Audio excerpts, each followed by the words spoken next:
It is 12 o'clock. We're going to go ahead and start. Good morning, everyone, and welcome to today's webinar. My name is Eunice Ojo, and I'm Chair of Aging Gerontology Rig of the Southern Nursing Research Society. Um, I'm glad you are joining us today on this webinar. So if you have any question, I will suggest that you can put your questions in the chat, and our speaker will take question at the end of the presentation.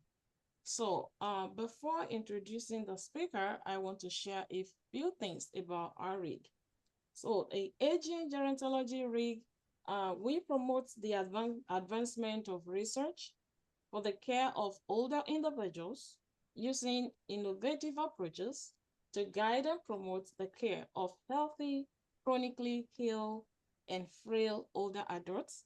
Secondly, we facilitate networking opportunities and inspiration to nurses and other healthcare providers interested in aging research and aging care in the southern region of the US. So without any further delay, I am going to introduce our speaker for today in person of Dr. Parajuli. So Dr. Parajuli is an assistant professor at the School of Nursing and an affiliate faculty member in the gerontology program at the University of North Carolina. Her research focuses on reducing existing barriers and improving palliative care utilization among older adults with cancer and their family caregivers. She recently received 2 grant funding to support her research. One, an R15 grant from the National Institute of Aging. This study will focus on the development and validation of a palliative care readiness tool for older adults with cancer. And number 2, she received a grant related to Sigma Hospice and Palliative Nurses Foundation End of Life Nursing Care Research Grant, which will focus on creating the tool for family caregivers of older adults with cancer. The palliative care readiness tool will allow clinicians to assess patients and family readiness for palliative care and provide targeted palliative care that is congruent with their readiness. Eventually, this will improve the early utilization of palliative care in this population. Her research has great potential to shift the paradigm in the field of geriatric oncology and palliative care and make a difference in the lives of old adults with cancer and their family caregivers. Please join me to welcome Dr. Parajuli, our speaker for today. Thank you, Dr. Ozo, for the wonderful introduction, and thank you, Aging Rig, for providing me an opportunity to present today on strategies for writing successful NIH R15 and Sigma HPNF grants. A little disclaimer, I am recovering from cough and cold, so my voice will probably be a little low today, but I hope you'll be able to hear me well. And if at any point you feel like you are not able to hear me well, please let me know, and I'll do my best to speak louder. Um, so this is my agenda for today. We already received my introduction, and then after going to share briefly about my R15 and Sigma grants, I'll discuss the R15 grant application requirements, share tips for writing successful R15 grant, discuss Sigma HPNF grant mechanism, and share tips for writing successful Sigma and HPNF grant that at least work for me. And I'll try to leave as much time as possible for the Q&A session in the end.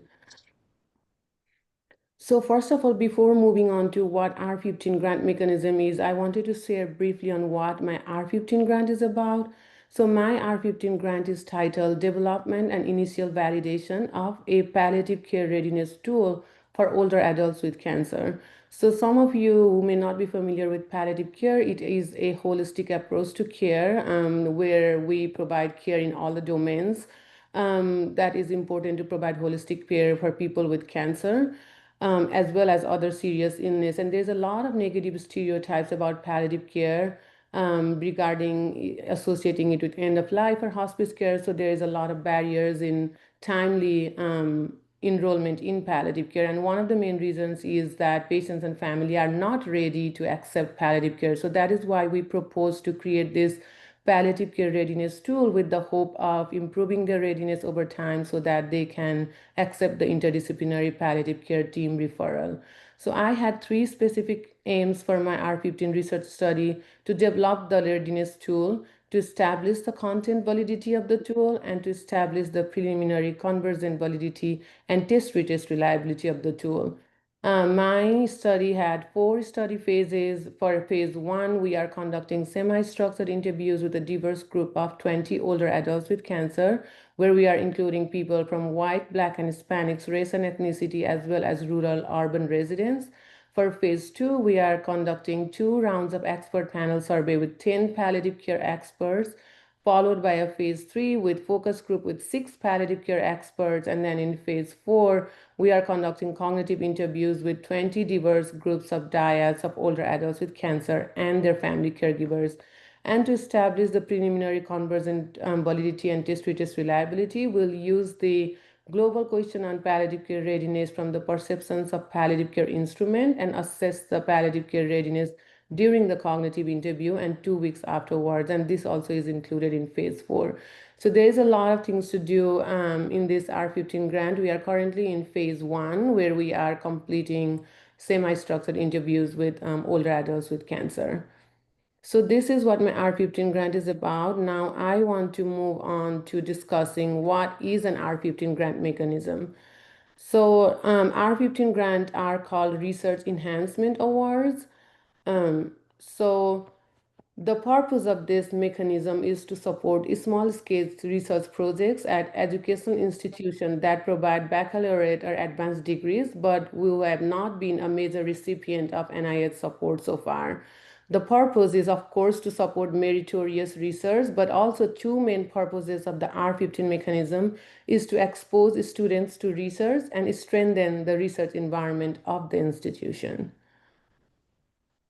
So the key features of R15 are that the project needs to make an important scientific contribution to the research fields involved.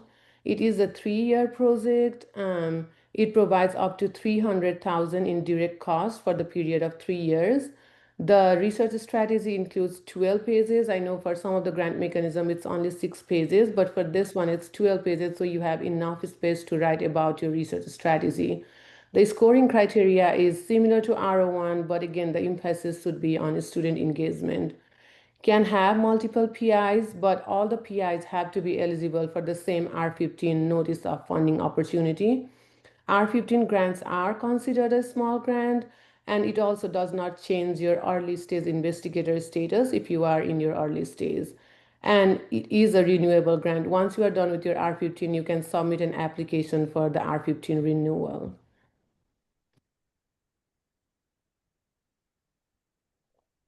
So there are two types of R15 mechanisms. The first one is called Academic Research Enhancement Award or AREA Award for undergraduate focused institutions, and Research Enhancement Award Program for health professional schools and graduate schools. So first, I'm going to briefly discuss what the AREA award is about. To be eligible for this award, an academic component of any school or college should be not a health professional school and should have a greater undergraduate student enrollment than graduate student enrollment. Also, at the time of the application submission, all the non-health professional components of the organization together should not have received support from the NIH, totaling more than 6 million per year in the 4 years of the last federal fiscal years.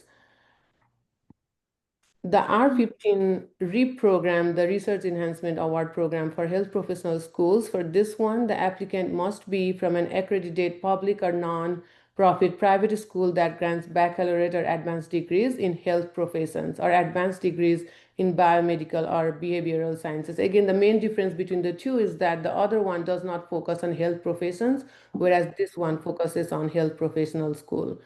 And also at, again, the time of application submission, all the health professional components should not have received totaling more than 6 million per year in the last 4 years. In terms of PDPI eligibility, The PI must have a primary appointment at the R15 eligible organization.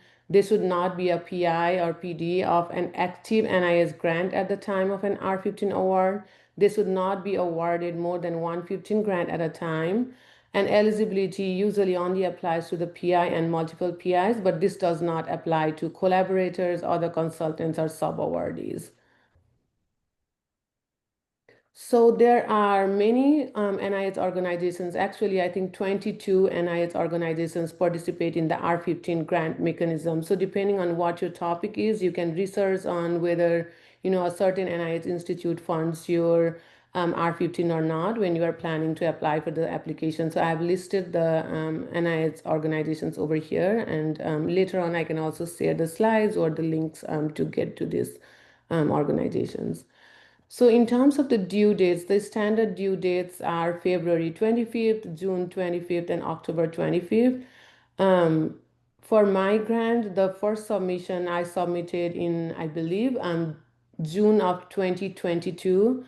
I submitted my resubmission on February of 2023. I received my scoring for the first one in October, for this resubmission on um, summer of 2023, and then I received the notice of award exactly after 1 year of receiving the scores on summer of 2024.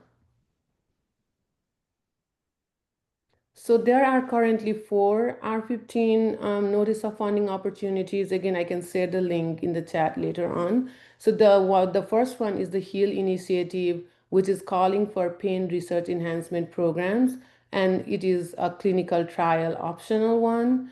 The second one is the academic research enhancement area for undergraduate focused institution. R15 clinical trial is required for this one. Another one is the area grant again for non-clinical trial option. For this one, R15 clinical trial is not allowed. And then the last one is the Research Enhancement Award REAP program for health professional schools and graduate schools, for which R15 clinical trial is not allowed. So as you can see, there are four different options. For some of them, clinical trial is optional. For some of them, it is required, whereas for some of them, it is not allowed.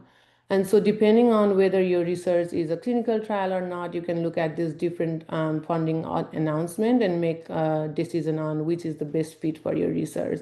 And you can see the RFA and PAR, you can click on the links for that, and then the issuing organization, what other organizations are participating, the release date, expiration date, all of them are available on this table. So now I'm going to talk about application and submission of the R15 award. So the R15 requirements, you need to make a proposal to make an important scientific contribution. You need to make sure that you address the R15 program goals and review criteria. Again, because this is a 3-year grant, you need to make sure that the research that you're proposing is feasible in 3 years.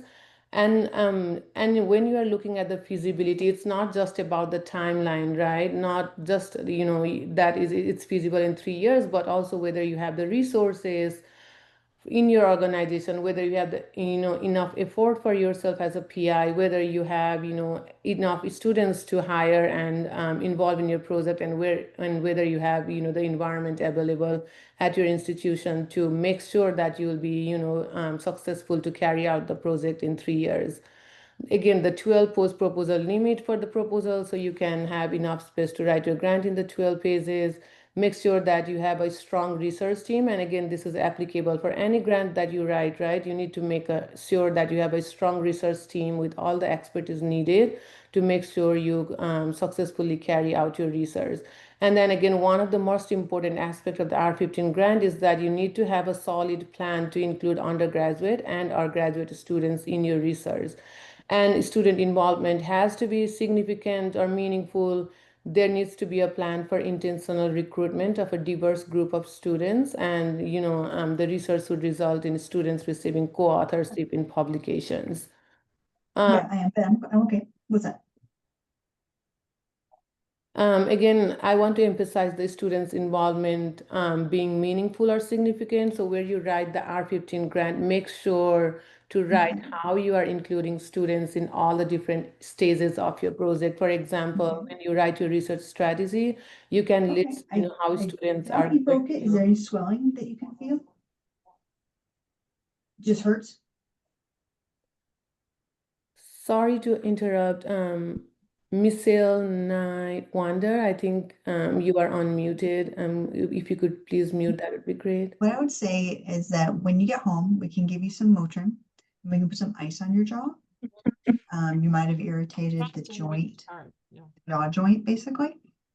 Still, The other thing I would tell you is to like, you're not, it's probably not to chew gum, because I did. You can continue. Okay, thank you.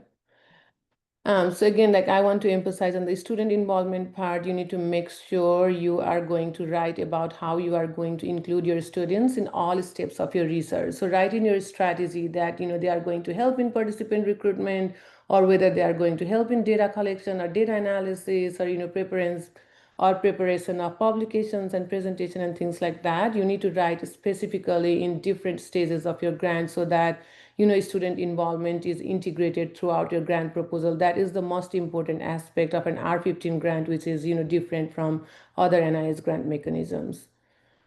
The letter from the provost, a signed letter is required from the provost or similar official verifying the eligibility of the applicant organization at the time of application submission to make sure that you have submitted a provost letter verifying your eligibility during your application submission. Application submitted without this letter will be withdrawn and returned without review. So this is one of the requirement of the R15 grant mechanism. Another support letter from your department is always helpful. It's not required, but it's helpful. So when I first submitted my grant, there was a comment that I did not submit the letter of support from the school because, I just thought the provost letter would be enough, but they did ask for that and we submitted it in our resubmission.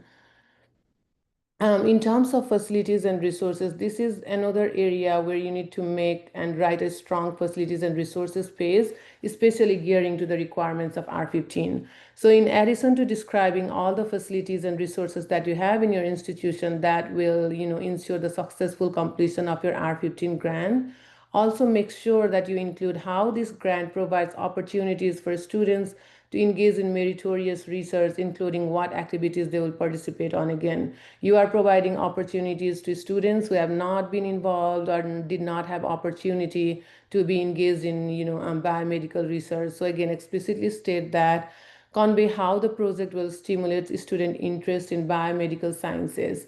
So one of the goals of this R15 grant is also to the purpose of involving students in research right now is to kind of ensure or at least encourage the students that they will have interest in pursuing biomedical sciences career or maybe research career moving forward. So you can also state or convey on how the project will stimulate the students' interest.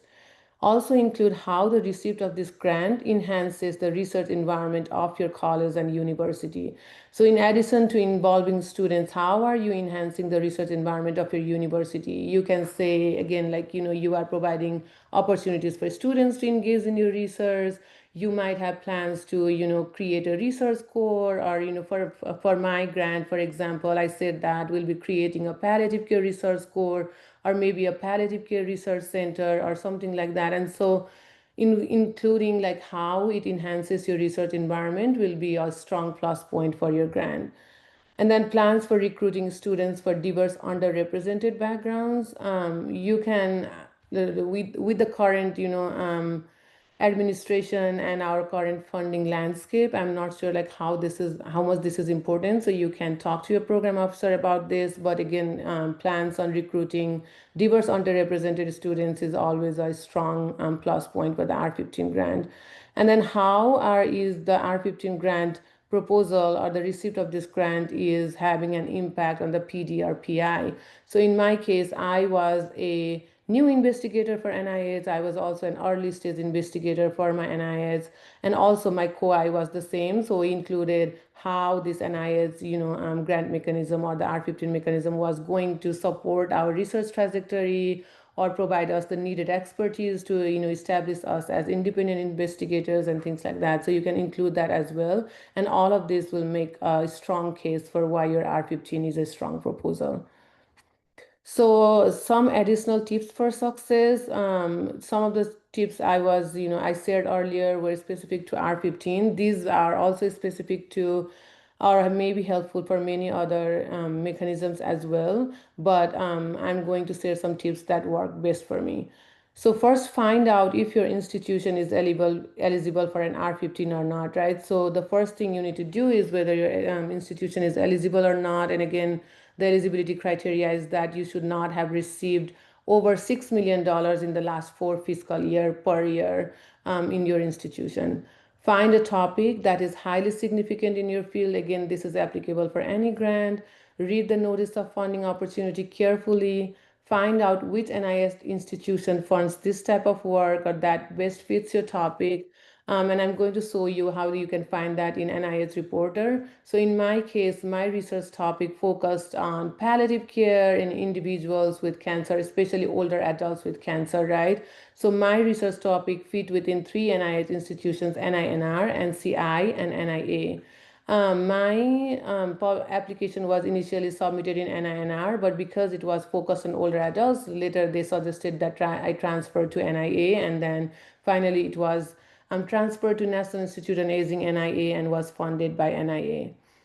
Write a specific aims phase early. And this is very important because if you are writing a strong grant proposal, you cannot write it in a few months or a couple of months. So especially for any R label mechanism, I would suggest to start early, as soon as maybe 1 year before your plans to submit the grant. Get the specific aims ready, and then you can consult the specific aims page with your program officer or your mentors and things like that, and then that way you can then make a plan for how you are going to write the proposal in the span of next 6 months to 1 year. In the beginning, I had planned to submit the proposal in February of 2022, but my mentor suggested that I take some time and and make it a strong proposal. So I decided to submit it in the next grant cycle, which I think was best decision and it worked better for me. So just again, like, make sure that you have enough time to write a strong proposal. Once you have a specific aims page ready, reach out to your program officer with your aims page. And program officers are usually listed on the notice of funding opportunities, and they are very keen on supporting your idea or your research or provide feedback on what you have so far. So I think it's always helpful to reach out to your program officer early on so that you can get some feedback on the topic that you are proposing. Then again, like, write a strong proposal, especially for the R15. And I've said this multiple times that you need to focus on student involvement and how your research enhances the research environment of your university. Seed feedback early from the proposal, not again from only program officer, but also from your mentors, right? Most of the times your mentors are busy in their own work or mentoring other individuals, and so you need to provide them enough time to provide feedback on your proposal. Use editing services if available. I use editing services for my proposal, and I think it really helped strengthen the proposal because a lot of times we tend to use jargons and and words that are not understandable by people from different disciplines, right? I know that your review committee is composed of multidisciplinary individuals, and all of them may not be familiar with all the jargons that you use. So to simplify the words that you're using, I think editing services is very valuable. If your grant is a resubmission, be sure that you address all the reviewers' comments to make sure that you are addressing what they have suggested to improve your grant proposal. And while you are, maybe writing and waiting on feedback for your main grant proposal, the 12 ways proposal, make sure that you start working on other documents. Because when you are first submitting a grant, especially in my case, this was my first NIS proposal, actually my first external grant, and I was not aware of, all the different other documents that you had to prepare, which takes a lot of time and energy, like the facilities and resources page, protection of human subjects, the data and safety monitoring plan, your budget. You also need a budget narrative. So there are so many other components that you are not aware of in the beginning. That takes a lot of time. So make sure that you start working on these documents early on, so that again, like, after you seek feedback on your 12-page proposal, you can also seek feedback from your mentors on these other documents to make sure everything you write has been a strong proposal. Other tips, make sure you have a strong interdisciplinary team based on your topic and have all the expertise that's needed to make your grant successful. Again, there has been a lot of, interdisciplinary team um, or emphasis on having an interdisciplinary team for many funding organizations. So I think this is a very important point to focus on.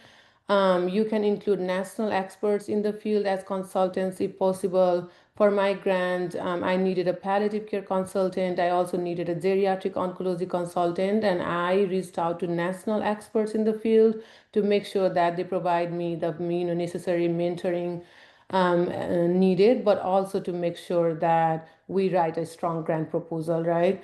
And sometimes you may not be, you may not have any connection with the national experts that you want to include, but if you have a mentor, we can connect with them, ask them to connect with them. But also sometimes don't hesitate to reach out to them by yourself, even if you don't know them. That's what I did from one of my consultants, Dr. Marie Bakaidas. I reached out to her one day with a cold email saying, I'm working on this proposal focused on, and then, listed my specific aims and asked her if she would be interested in becoming a consultant in my project, or at least, available for a brief discussion. And she was open to that. And she has been mentoring me for the past almost 4 years now. So you never know, who is going to be your mentor and how, their support can make you successful. So don't hesitate to reach out to a mentor or a consultant that you think would be helpful for your project if you don't know them. Include experience mentoring undergraduate and or graduate students in research in the personal statement of your bio skills. So again, because this is an R15 grant and student mentoring is a strong part of it, if you include any experience you have, again, when you are an early career, you may not have a lot of experience mentoring students, but include as much experience as you have in mentoring the students so that your reviewers know that you have the necessary experience to mentor students in your research. Also indicate which peer-reviewed publications or other research project will involve students or have involved students in your bio skills. So if you have a publication or a presentation that you have done with your students, you can highlight it in your bio skills by maybe doing an underline or bolding it so that the reviewers know that those were the publication that is involved students. Again, make sure you have a good mentoring team available, especially if you are an early career researcher. Like I said, you may not have a lot of experience mentoring students, as well as you may not have a lot of experience conducting a research or even grant management and things like that. So make sure you have a good mentorship team available at your institution to mentor you throughout the R15 grant project.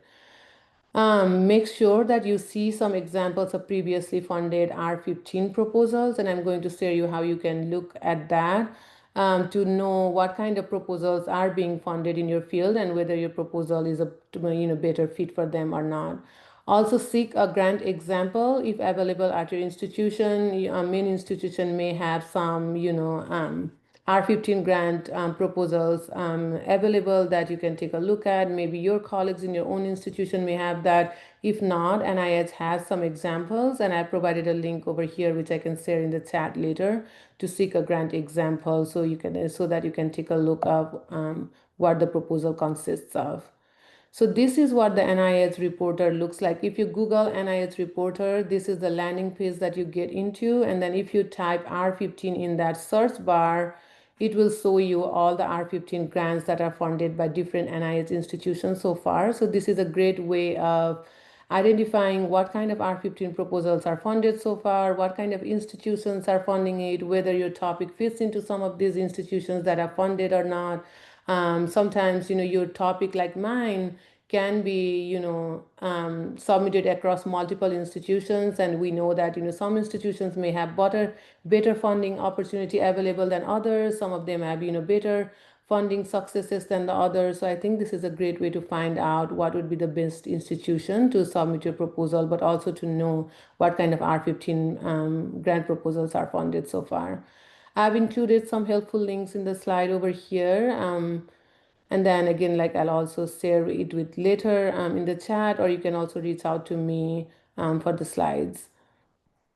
So that was all about the R15 grant proposal. I'm presenting on two different types of grant mechanisms today. So I wanted to stop on R15 on there, but I'd be happy to answer questions in the end. The next grant I'm going to talk about is the Sigma Hospice and Palliative Nurses Foundation, HPNF, End of Life Care Nursing Care Research Grant. So this is my Sigma HPNF grant. It is very similar to R15, but focuses on the family caregivers of older adults with cancer. So the title is Development and Content Validation of a Palliative Care Readiness Tool for Family Caregivers of Older Adults with Cancer. The specific aims are also similar to R15, but because this is an R15 grant, a 1-year grant, I had fewer specific aims compared to the R15. So for this one, I propose to develop the palliative care readiness tool for family caregivers of older adults with cancer, and then establish the content validity of the palliative care readiness tool.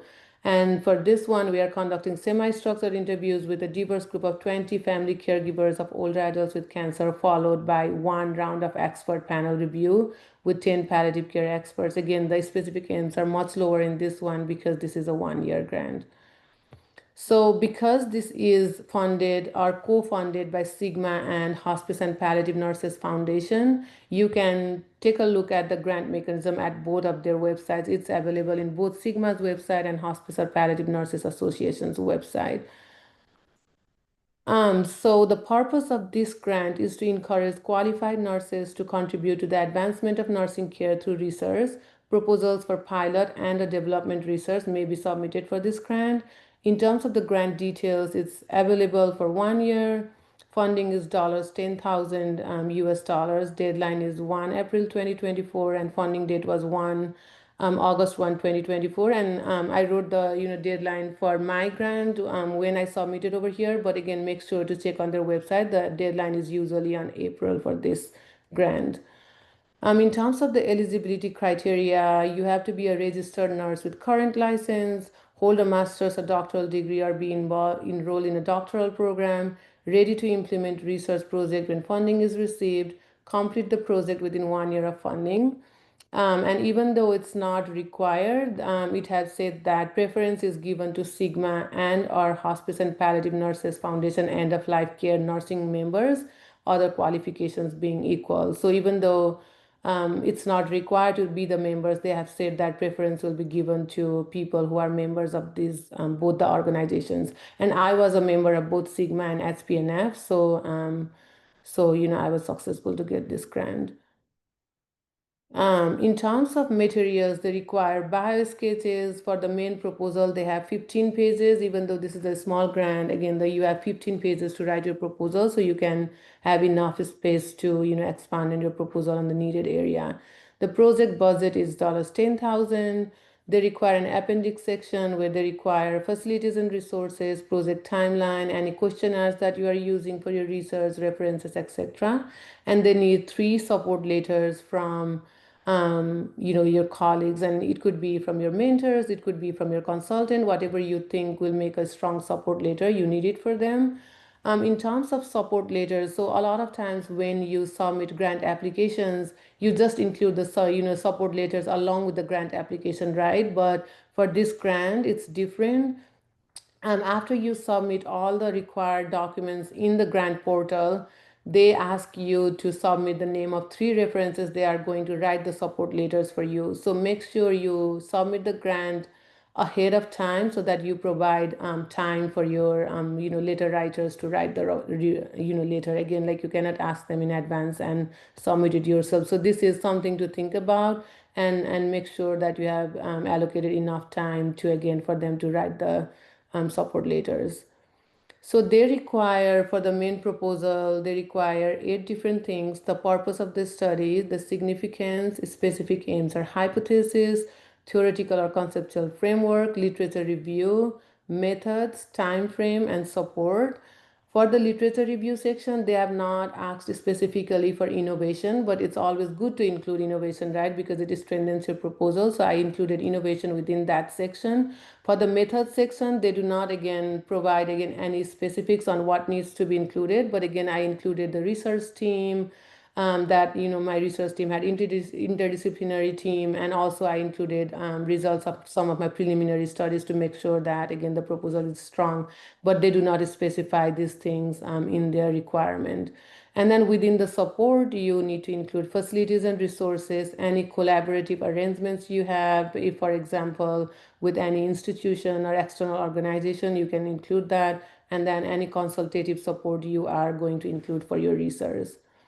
So in terms of application, you need to create a portal. In the Sigma website, they ask you to create a portal and then provide an ID and password for that. And once you log in, then you have these different sections. On the left-hand side, there's a link, and then you get into the link of all of that and then submit your proposal. In terms of review timeline, for my application, the application deadline was April 1st. The award notification was received in July 1st, and the project period start date was September 1st.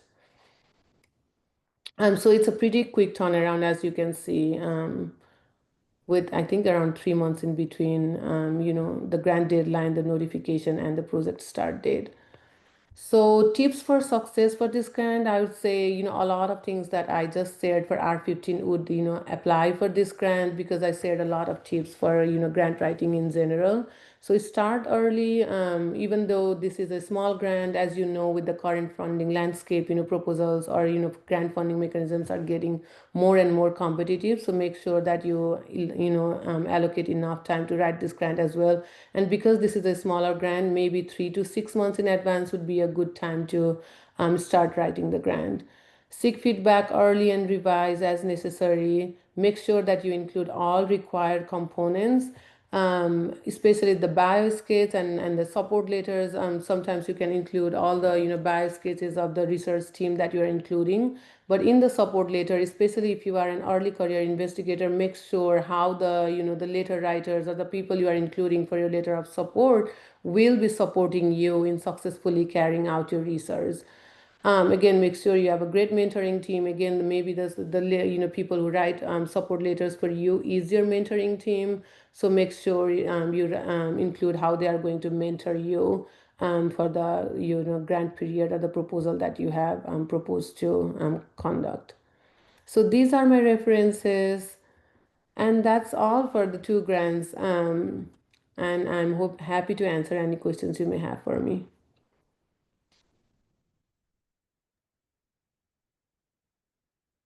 Thank you, Dr. Parajuli, for your presentation. We have a question in the chat already. Okay. Do you want me to take a look or? Yes, please. Okay. Can you? If you don't, then I have it copied over.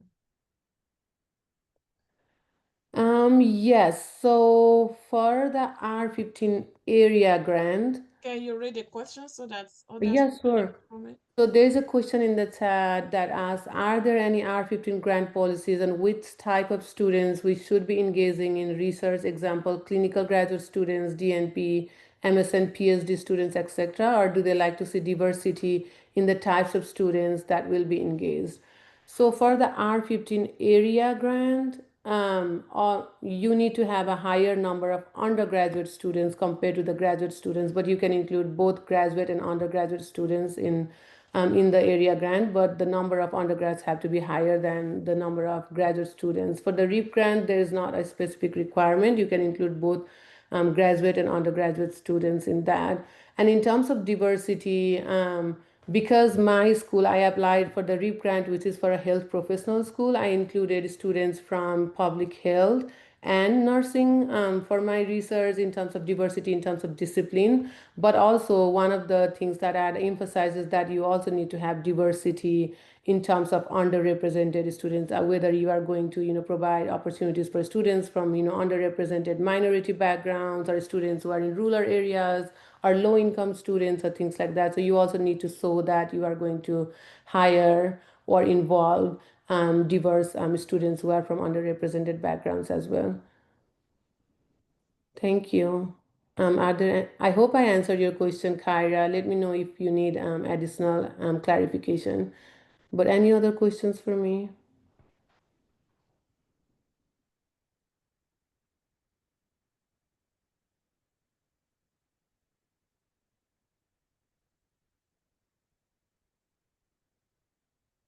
Looking in the chat, I don't see any question, but there are a couple of messages for you. Yeah, thank you everyone. I'm glad you enjoyed the presentation and I hope found some helpful information.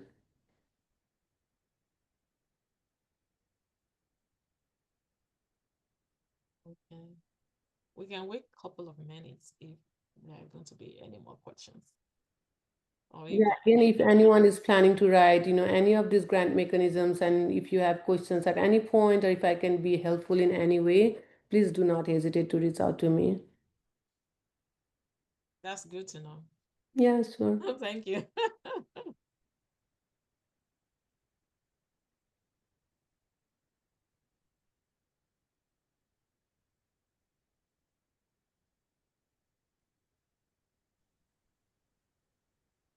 Okay, so it looks like people are leaving. So yeah, Great presentation, Jyotsana. Thank you so much.